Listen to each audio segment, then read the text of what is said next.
नमस्कार, आप सभी का शिखर मीडिया पर स्वागत है। काटली नदी क्षेत्र के लोग होंगे बेघर, प्रशासन हटाएगा अतिक्रमण।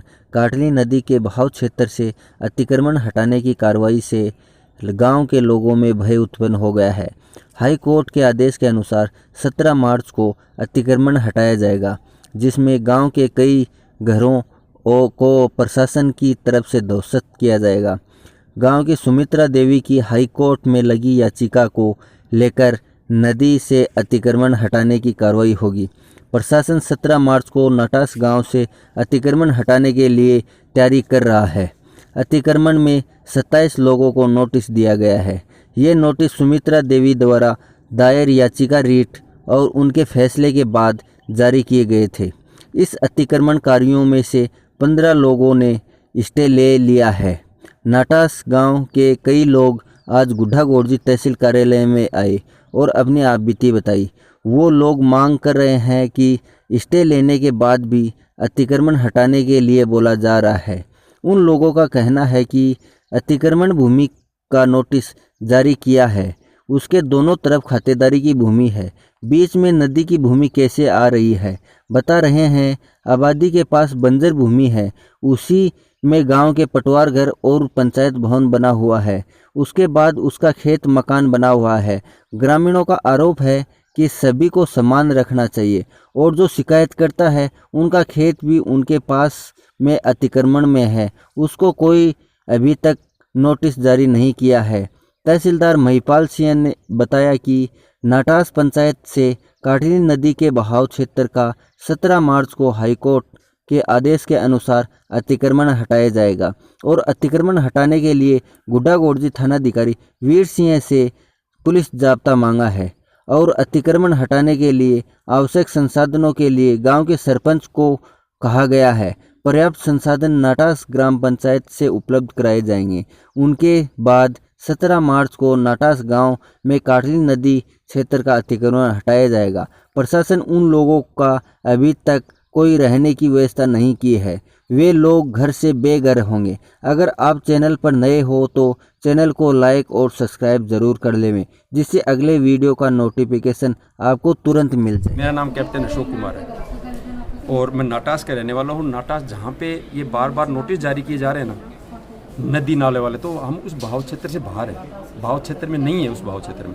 और 1936 से हम उसमें रह रहे हैं। मेरी आंखें खुली जब से, आज मेरी उम्र 55-56 साल है, तो तब से मतलब कब से 1936 से तो उसमें रह ही रहे हैं। जब से मेरी आंखें खुली तभी मैं वहीं देख रहा हूँ, तो मेरे से पहले से वहाँ रह रहे हैं। अब ये दिक्कतें बार बार क्यों आ रही हैं? उसके बावजूद चलो आ गई वो दिक्कत, बहाव क्षेत्र में नहीं, तो कोर्ट ने आदेश दिया हमारे को कि आप बहाव क्षेत्र में नहीं हो। फिर उस आदेश को क्यों नहीं इम्प्लीमेंट किया जा रहा है?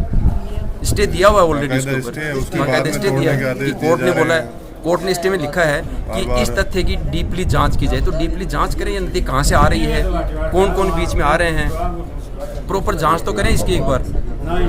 नदी कहाँ से निकलती है? पहाड़ वहाँ से निकलती है। अब नाटास में आगे उग रही है क्या नदी? एक बार ये पूछा, नाटास में उगी है क्या नदी? मेरे वाले खेत में उगी है क्या नदी? बताओ आगे। तो कहीं तो इसका ये सोल्यूशन होना चाहिए कि भाई नदी कहाँ से चली है, उसके बीच में जितने, मतलब इसका मतलब एक हिंदुस्तान के अंदर दो कानून, इधर वाले आदमी को तो नदी में नहीं कह रही, इधर वाले नदी में कहते, नदी आई कहाँ से बताओ? तो दो कानून क्यों? एक ही कानून रखा जाए हिंदुस्तान में। तो किया तो जहाँ से नदी निकली है और जहाँ पे एंड हुआ है वहाँ तक सारे के सारे भाव में, या फिर उनके सारे में जो उसके पीछे वाले को भाव में नहीं दिया तो आगे वाले को मत दो। ये दो टाइप के कानून क्यों है? भाव का खसरा भी अलग है, मतलब खसरा नंबर भी अलग है, भाव का खसरा अलग है, रहने वालों का खसरा अलग है। मेरे को खुद अलग से खसरा नंबर दे रखा है, फिर वो खसरा नंबर डिवाइड कैसे हो गया? और मेरे बिल्कुल सीओ के बगल वाली जमीन है वो नदी में नहीं है, मैं नदी में, ये कैसे हो गया? तो उसके बीच में फिर बीच आगे उसके आगे बंजर शुरू कर दिया। पहले रजिस्ट्री, फिर नदी, फिर बंजर, और फिर नदी, फिर रजिस्ट्री, चारों तरफ बंजर, बीच में नदी, मतलब कैसे आया ये चारों तरफ? तो इसकी एक बार गहराई से हम चाहते हैं प्रशासन से कि प्रशासन गहराई से जांच करे कि ये कहाँ से तो कहाँ तक नदी होनी चाहिए और कहाँ तक नहीं होनी चाहिए। मतलब प्रशासन जवाब देख करके एक बार पूरी गहराई जांच करके जवाब दे कि ये इलाका नदी में आता है। और जो हमने स्टे महेंद्र जाति जाट निवासी नाटास, तहसील उदयपुर पार्टी, और मैं यहाँ आज आया थे। हमारे पास तीन प्रशासन भी गए हो, तो प्रशासन ये चेतावनी दी कि आपके मकान तोड़े जाएंगे। भाई मकान तोड़े जाएंगे, मकान जी हमारे पास हाई कोर्ट की स्टे है और बंजर भूमि के अंदर बस रहा है। और मैं को हमारा बाप दादा तक भी बसासत है, नई कोई बसासत हुई नहीं है। लाइट कनेक्शन है और इसके बाद जो शिकायत करता है वो खुद भी अतिक्रमी है,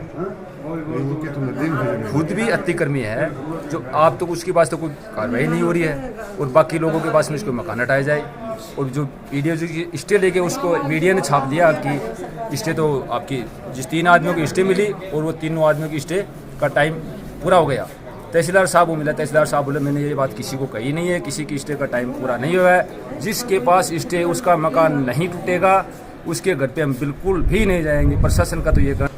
और जहाँ से नदी का बहाव क्षेत्र है वो अलग है, उसका खसरा अलग है, और जो अलग उसमें तो खसरा बिल्कुल खाली पड़ा है, उस पर किसी प्रकार का अतिक्रमण तो उसको हटाया जाए, कोई ऑब्जेक्शन नहीं है। और लेकिन बसासत है उसके लिए जो गांव से आबादी से टच है और नदी तो बहुत दूरी के ऊपर है, उसके बाद के मायने के नाम हटाया जाएगा, मकान तोड़े जाएंगे। नदी आ कहाँ से रही है वो तो देखो। और जहाँ से जैसे नदी है जैसे एक तरफ खाता है और उसके आगे जैसे नदी होगी और बीच चारों तरफ बंजरे, बीच में नदी जमीन से थोड़ी उगल गई, वहाँ से जहाँ से चलती है वहाँ से पर इसको देखो प्रशासन जाकर की जांच करे कि वायु क्षेत्र में क्या अलग है, कोई वायु क्षेत्र है ही नहीं, अपने जांच की जाए। मेरा तो प्रशासन से यही गुजारिश है कि पहले मौके पर जाकर के जांच की जाए सभी लोगों की। जी, तहसील गुड्डा गौड़जी में ग्राम पंचायत नाटास में गैर मुमकिन नदी, गैर मुमकिन जोहड़ और चारागाह के जो अतिक्रमण बहुत समय पहले चिन्हित कर लिए गए थे, उन पर 91 की कार्रवाई की गई और इनमें से 2 व्यक्ति हाई कोर्ट में भी गए, सुमित्रा देवी और देवेंद्र कुमार। तो इनके जो हमने प्रकरण चिन्हित किए उनमें 27 प्रकरण तो वो हैं जो सुमित्रा देवी हाई कोर्ट में गई गैर मुमकिन नदी और बंजर के, जिसमें पक्के मकान बने हुए हैं, ये गैर मुमकिन नदी है।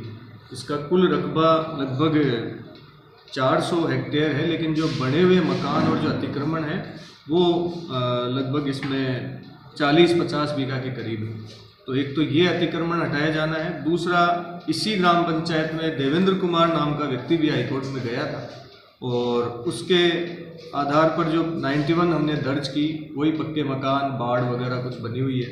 इस तरह के 38 प्रकरण हैं, वो गैर मुमकिन जोहड़ में बने हुए हैं जो कि लगभग 300 बीघा में है, और अतिक्रमण जो किया गया है वो करीब 10 से 20 बीघा के बीच में वो मकान वगैरह बने हुए हैं।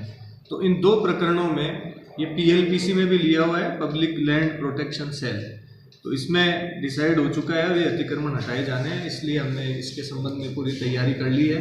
पुलिस जाब्ते के लिए थानाधिकारी गुड्डा गौड़जी को लिखा गया है और JCB, ट्रैक्टर ट्रॉली और जो संसाधन चाहिए वो हमने ग्राम पंचायत नाटास को पत्र लिख दिया है। 17 मार्च को ये कार्रवाई होनी है। इस संबंध में पूरी तैयारी हमारी तरफ से कर ली गई है। कुछ प्रकरण आज ऐसे भी आए थे जिनमें हाई कोर्ट की तरफ से उन व्यक्तियों को स्टे दिया गया है, तो जिनको स्टे दिया गया है उनका अध्ययन करके हाई कोर्ट के स्टे वाले प्रकरणों में उनको रिलीफ मिल जाएगी, लेकिन जिनको कोई स्टे नहीं है, जिनके खिलाफ कार्रवाई कंप्लीट हमारी तरफ से हो गई है, उनके विरुद्ध विधि सम्मत नियमानुसार हम अतिक्रमण हटाने की कार्रवाई करेंगे। Thank you ji sir. एक जो अतिक्रमणी लोग आए हैं वो बता रहे हैं कि जिसने शिकायत की है वो खुद भी अतिक्रमण कर रखा है। बिल्कुल, वो भी अतिक्रमी है और उसके विरुद्ध भी वही कार्रवाई होगी जो और अतिक्रमणकारियों के विरुद्ध होगी। ऐसा नहीं है कि उसको छोड़ दिया जाएगा। तो उनको कोई नोटिस दिया ही नहीं बता रहे हैं? नहीं, नोटिस अभी, यदि वो अतिक्रमणकारी है हमारी लिस्ट में है तो वो भी, उसको भी नोटिस दिया गया है और निष्पक्ष रूप से कार्रवाई की गई है। इसमें किसी भी प्रकार का कोई पक्षपातपूर्ण रवैया नहीं अपनाया गया है। दूसरी बात ये एक और सवाल कर रहे हैं कि दोनों तरफ खातेदारी है, बीच में नदी का बहाव क्षेत्र आ गया, तो बीच से कैसे? ये तो प्राकृतिक चीजें हैं। नदी का बहाव क्षेत्र में अगर किसी ने अतिक्रमण है तो वो तो हटेगा, अतिक्रमण हटाया जाएगा। तो नदी के बीच में खातेदारी भूमि आ रही है, तो ये पहले से है या फिर बनाई गई है? नदी के बीच में खातेदारी नहीं हो सकती है, वो तो गैर मुमकिन नदी का ही पार्ट है। जो बहाव क्षेत्र बहुत समय से नदी बही नहीं है तो लोगों ने वहाँ कोई कास्ट करना शुरू कर दिया होगा, तो इस तरह के भी अतिक्रमण के प्रकरण है तो वो भी हटाए जाएंगे।